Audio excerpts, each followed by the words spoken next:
ఢిల్లీలో గెలిచామని బాణాసంచా పేల్చాం. హర్యానాలో గెలిచామని బాణాసంచా పేల్చాం. లేకపోతే మహారాష్ట్రలో గెలిచామని బాణాసంచా పేల్చాం. ఇక్కడ మేం గెలిచామని ఎప్పుడు బాణాసంచా పేల్చాలో మాకు అర్థం కావట్లేదు. ఇది నిన్న భారతీయ జనతా పార్టీకి సంబంధించిన ఒక కార్యకర్త సోషల్ మీడియాలో పెట్టిన పోస్ట్. తెలంగాణలో డామినెన్స్ పొజిషన్లోకి వచ్చినటువంటి పార్టీని చివరికి దెబ్బ తీసుకున్నది బండి సంజయ్ని పక్కన పెట్టి నాడు. ఆ తర్వాతన అయినా కూడా ప్రత్యామ్నాయ పార్టీగా దాన్ని అంగీకరించారు ప్రజలు.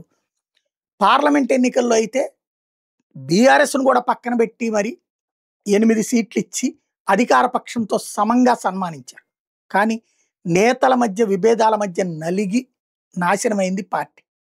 ఇవాళ డిపాజిట్ కూడా కరువు అవ్వడం అంటే నేతల సమన్వయ లోపం. ఇద్దరు పెద్దవాళ్ళు కొట్లాడుకుంటుంటే మిగతా వాళ్ళు దెబ్బతింటారన్నటువంటిది ట్రయాంగులర్ ఫైట్ ఉన్న చోట జరగకూడదు, జరిగింది. ట్రయాంగులర్ ఫైట్లో బీజేపీ పక్కకి వెళ్ళింది. అది ప్రమాదకరమైనటువంటి సంకేతం. అర్జెంటుగా కళ్ళు తెరవాలి ప్రతి కార్యకర్త, ప్రతి నాయకుడు. నెంబర్ 1 తెలంగాణ.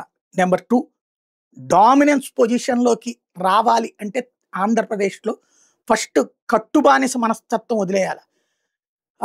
మనం కూటమిలో ఉండాలి, కూటమికి గౌరవించాలి, కూటమి పట్ల నైతికంగా ఉండాలి. సేమ్ టైం మన ఎదుగుదల చూసుకోవాలి. గ్రౌండ్ లెవెల్ నుంచి ఎప్పటికప్పుడు పెంచుకోవాలి. అధిష్టానం బార్గెనింగ్ చేసి ఇప్పించబట్టి 10 ఎమ్మెల్యే సీట్లు 6 ఎంపీ సీట్లు వచ్చినాయి. అలా కాకుండా బీజేపీకి అన్ని ఇచ్చినా తప్పు లేదు అనే ఫీలింగ్ రావాలి. ఆ ఫీలింగ్ను తెప్పించుకున్నటువంటి పవన్ కళ్యాణ్, 6% ఓట్లు వచ్చినటువంటి పవన్ కళ్యాణ్ మొన్నటిసారి 21 సీట్లు అడిగి తీసుకుని సాధించాడు. ఆ స్టేజీ అంటే అది బీజేపీ స్టేజ్. బీజేపీ సరైనటువంటి నాయకత్వ ఆలోచనలు ఇక్కడ చేయకపోవడం వల్ల ఆ ప్లేస్ని పవన్ కళ్యాణ్ ఆక్యుపై చేస్తున్నారు. ఇక్కడ అలాంటి పరిస్థితి నుంచి దూరం అయ్యారు. ఇప్పుడు 2 రాష్ట్రాల భారతీయ జనతా పార్టీ క్యాడరు నాయకులు మిత్రపక్షాలతో ఉండండి, స్నేహంతో ఉండండి, ఎవరిని విభేదించక్కర్లేదు. సేమ్ టైం బీజేపీ ఉనికి ప్రతి గ్రామానికి ఏం చేస్తున్నారు, ప్రతి పథకంలో కేంద్రం డబ్బులు ఏమున్నాయి, ప్రతి ఇంటికి కేంద్రం నుంచే వెళ్తున్నాయి. ఇంటింటిని కలవగలగాలి. ఇదిగో జాతీయ స్థాయిలో బీజేపీ లేకపోతే కష్టం, రాష్ట్ర స్థాయిలో బీజేపీ వస్తేనే ప్రయోజనం. ఢిల్లీలో జరిగింది సక్సెస్ అట్లాగే జరుగుతోంది, బీహార్లో అదే సక్సెస్ అవుతోంది, ఎక్కడైనా సక్సెస్ అదే అవుతోంది. మా ప్రాధాన్యతని పెంచండి అని ప్రజల్ని వినయపూర్వకంగా వినమ్రపూర్వకంగా అడగాలి. అలా అడిగి సాధించారు ఆయా రాష్ట్రాలు.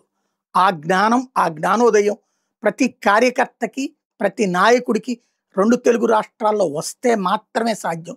అలా కాకుండా ఎవరో ఒకళ్ళు ముష్టి పడేస్తే ఆ సీట్లలో పోటీ చేసి గెలిచి వాళ్ళకి బానిసలుగా పనిచేసేటటువంటి స్టేజీలో ఉంటే ఇక పార్టీ మనుగడకి పార్టీ వలన వీళ్ళు లబ్ధి పొందుతున్నట్టు కానీ వీళ్ళ వల్ల పార్టీకి ఏమాత్రం ప్రయోజనం లేదన్నట్టు.